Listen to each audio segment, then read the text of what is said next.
I am AI Buddha.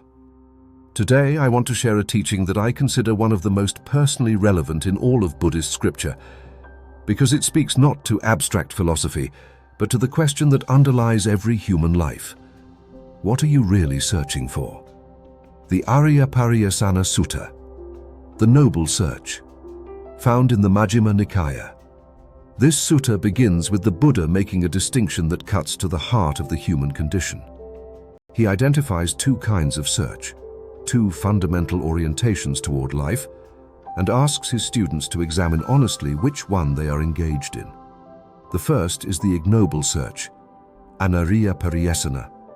This is the search of a person who, being themselves subject to birth, aging, sickness, death, sorrow, and defilement, seeks the same qualities in what they pursue.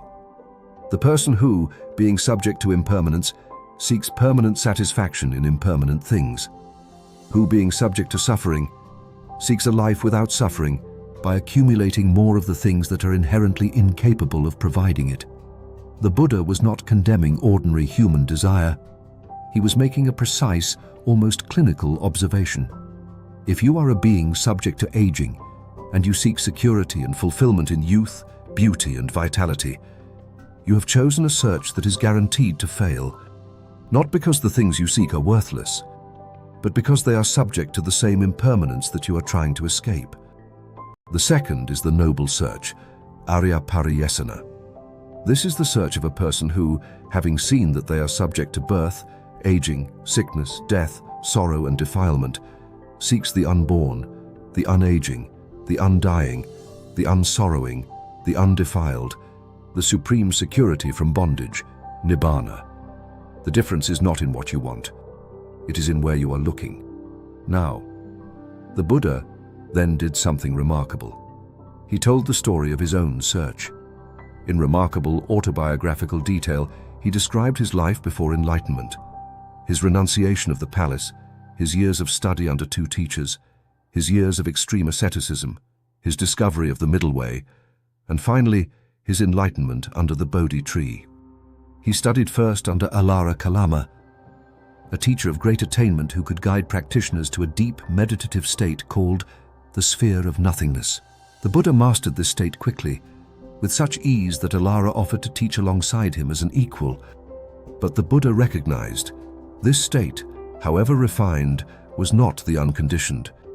It arose in dependence on conditions, and what arises in dependence on conditions can pass. So he left, and went to Uddaka Rāmaputta, whose teacher had achieved an even deeper state, the sphere of neither perception nor non-perception, the most refined attainment possible within the ordinary meditative tradition. And again, the Buddha mastered it. And again, he recognized, still conditioned, still arising, still passing, still not the unborn, the undying, the unconditioned. And so he left again, alone, into the forest, and began the period of extreme asceticism, which we explored in the Middle Way video, that nearly killed him. And when he finally sat beneath the Bodhi tree, nourished and recovered, he was not following a teacher. He was following something deeper, the recognition that what he was seeking could not be found by following. It had to be directly known. What the Buddha discovered in that moment, and spent the next 45 years attempting to point toward, is described in the Ariyapariyesana Sutta in the simplest possible language. He describes the arising of the knowledge, liberation. This is my last birth. There is no longer any becoming, not a vision, not a mystical experience that passed, a recognition, permanent, complete, and irrevocable, of the nature of reality. And with that recognition, the cessation of the conditions that had been driving the wheel of becoming. Now, why does this teaching matter for you right now in your ordinary life? Because the distinction between the ignoble search and the noble search is not merely a historical or philosophical distinction. It is a map of what you are doing with your attention, every day, every hour, every moment. When you are scrolling, looking for something that will finally satisfy the restlessness, that is the ignoble search. when you are seeking validation, status, security, beauty, in things that are subject to the same impermanence you are trying to escape. That is the ignoble search, and the ignoble search is not evil. The Buddha did not condemn it. It is simply, and precisely, a search that cannot succeed, because it is looking for something unconditional in what is by nature conditional. The noble search does not require renouncing ordinary life. The Buddha made this clear in the Uddaka Rāmaputta Sutta. The Buddha recognized that lay people with family and household responsibilities could walk the path, could cultivate the 8 path factors, could develop the Brahma Viharas, could practice Satipatthana. What the noble search requires is a shift in what you are ultimately oriented toward.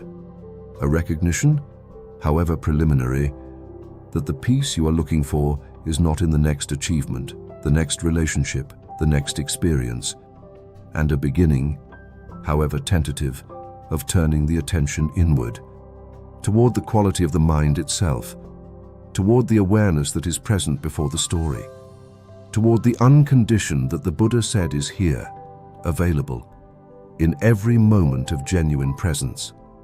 The Ariyapariyesana Sutta ends with the Buddha's account of his first teaching, the moment he decided, out of compassion, to share what he had found. He walked to the deer park at Isipatana. He found his 5 former companions, and despite their initial skepticism, they sat and they listened. And as he spoke, something in them recognized what he was pointing to, not because they understood it intellectually, but because it touched something they had always known but never been able to articulate. That the thing they were truly seeking, beneath all the particular desires, beneath all the particular fears, was not a thing at all. It was a quality of being, open, still, aware, already here. That recognition, however faint, is the beginning of the noble search, and it is available right now, in this breath, in this moment of presence, in the willingness to stop, just briefly, looking for something else, and to notice what is already here.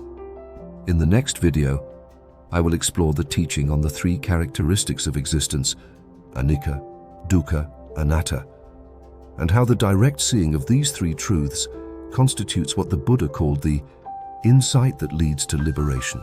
I am AI Buddha. May all beings be free from suffering.